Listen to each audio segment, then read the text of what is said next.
Alright YouTube, so I have a little problem with my GPS here. Problem's not with the GPS itself. I like this GPS, Magellan Roadmate. It's a pretty good GPS. The problem is what I have to do to plug it in.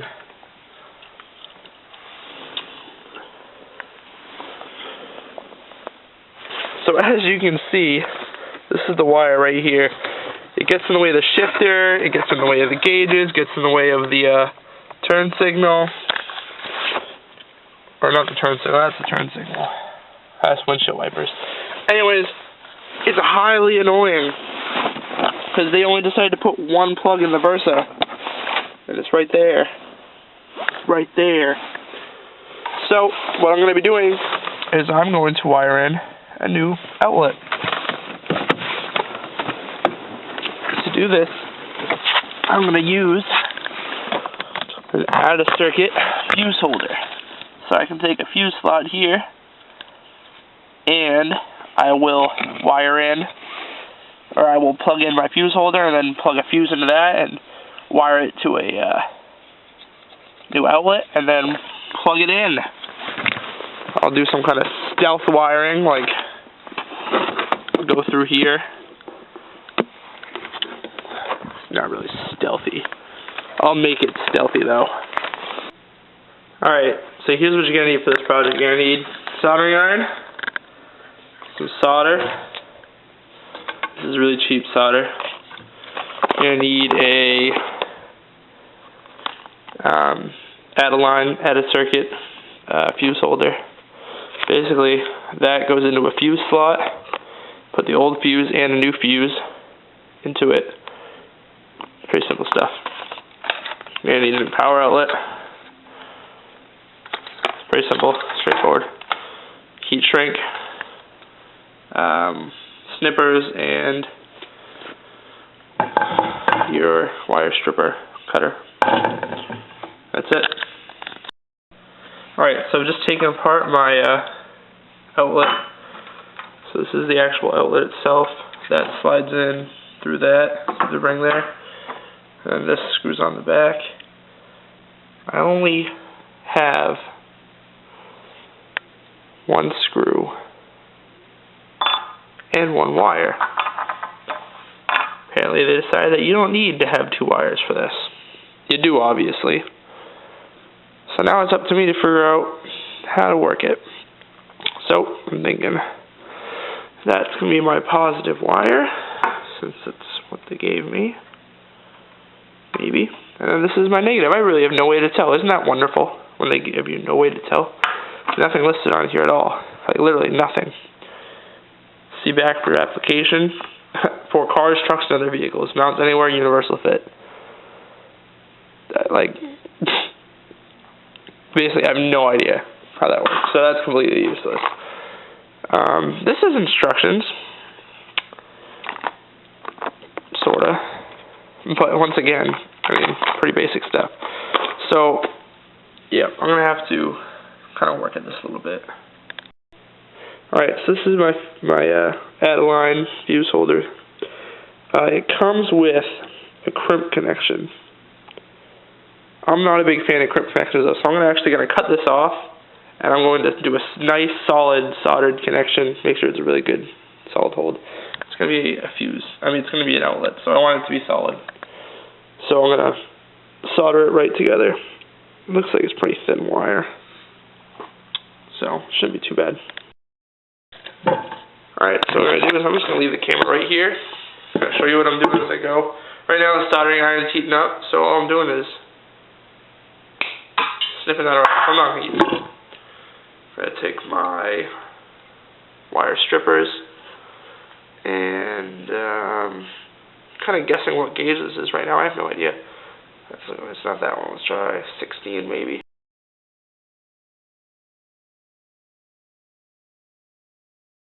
Yep, 18. Alright, so what I'm going to do now is I'm going to take those and just kind of thread them in together. And now I'm going to do a little twist. So now the wires are interwoven. Anyways, I'm going to turn off the camera so I don't hit it with the soldering iron, but that's the joint I'm going to solder right there. So I'll let you know when I'm... Alright guys, just kind of show you. So see how that's like a big giant glob of solder right now? That's what you want to avoid.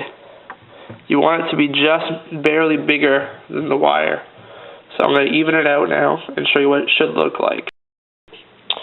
Alright, so this is what it should look like. So I'll put that so you can contrast.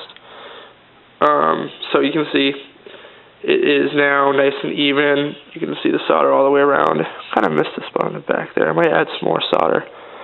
But overall, that's going to be a nice solid joint between those two wires. Alright, so here we have the finished product. You can see that's the fuse holder there. And we got our joint and our end.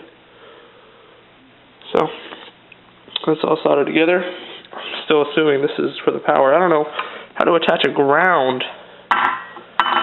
It gave me no option for one. I don't know how that's going to work.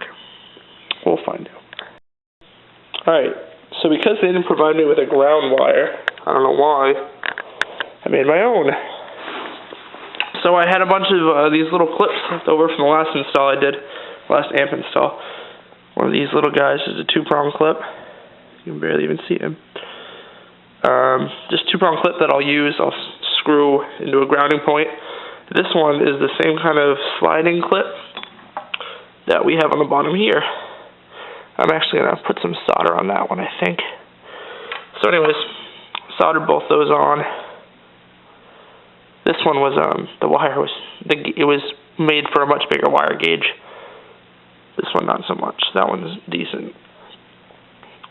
That one I had to use a lot of solder. But they work. So now I've got a solid grounding point, and should be good. Yeah. Alright. Just wanted to show you guys where I'm mounting this bracket. This is the bracket that my outlet's going to go in. I know it's a little hard to see in there. You can see it right there. This is the bracket. So the outlet, this is the outlet. Goes through that end, like that. And then this is the other end, which is like what the ground's attached. I'm assuming it's the ground still. I still don't know. So that's going to screw into there. So I'm going to put the hammer down. I think you can sort of see up there. Yep, you can see the bracket right here. So I'm going to screw that in. So this just screws together.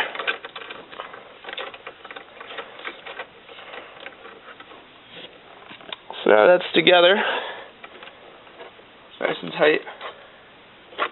Now, I really wanted to bolt this onto a metal piece, which is what I did. I used an existing bolt. Just took it out, put the socket on, put it back in, because essentially this metal piece right here is the ground, and it's attached to this metal piece. So to prevent any issues, I want to make sure that was grounded, as well as just using the regular ground wire. Alright, so I've got it grounded, and I've got it zip tied up here. You can barely see those zip ties, it's so dark. But it's really important when you're adding wiring like this that you zip tie stuff, because if you don't, it's going to be a pain in the ass later on. To be 100% honest with you, it's going to be a pain in the ass. Like all this wiring right here, it's constantly hanging down. So I'm going to zip tie this up too while I'm at it. But any wire that's hanging down is just going to be a pain in the ass later on.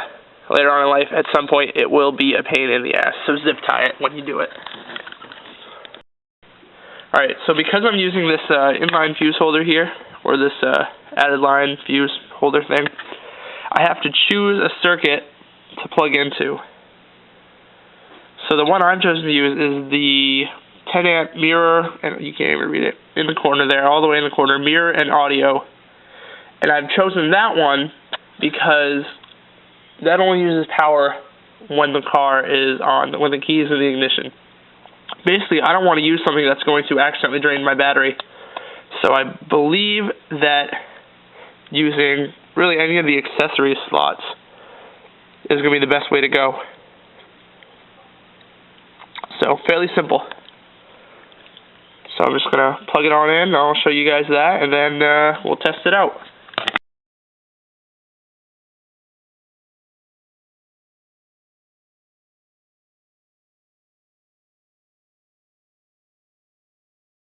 So now you can't see my the fuse that's behind. There's another fuse behind there now, so you can't see it, unfortunately. That's the problem with this. It takes up, it'll cover your other fuse slots. So if I ever was wondering if that was blown, I would have to actually take that one out to check the other one, which is a bit of a pain in the butt, but you know, that's what happens. So now that it's plugged in, I'm going to grab something that uses a 12-volt plug, and we'll test it out. Alright, so I'm going to turn the key to, so there you go. Turn it to accessory. I got power, as you can see there. So,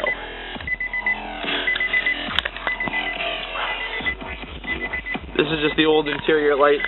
And when I turn it off, there you go. So when the car's off, this will have no power. When the car's on, it will have power. Perfect, that's exactly what I want. So, now I'm going to go grab my GPS, and I'll route the wiring for the GPS. Alright, so now we got the GPS plugged in. It's my GPS plug. There's the outlet. This is the wire for the GPS. So I'm going to have it coming out of the side here. But if I take this panel that goes there, I'm going to have issues with it fitting. See how it doesn't quite close? Can't quite get it to close because the wire's sticking out. So what I'm going to do is I'm going to cut a small hole in the side of this so that the wire can go right through the side right here. Now you can see the finished result. So, got a nice little notch there. It's a little rough, but it's all good. So, got my little notch. Wire comes up through, sneaks up along there to the GPS. I hid the rest of the wire just basically under the steering wheel.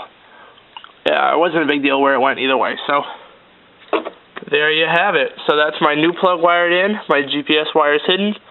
And now I've got my GPS mounted up there well, not permanently. It's still not permanent. So there you have it. Hope you guys enjoyed the video. I hope it helps somebody out. Alright, so now with the door closed here, you can see we got the wire. And it just looks like it's going down to nothingness there. So, overall, I think it's a pretty clean install. It's a hell of a lot better than running the wire all the way across. So, it's pretty simple to do if you want to do it. And I hope this video helps you. Talk to you later, guys.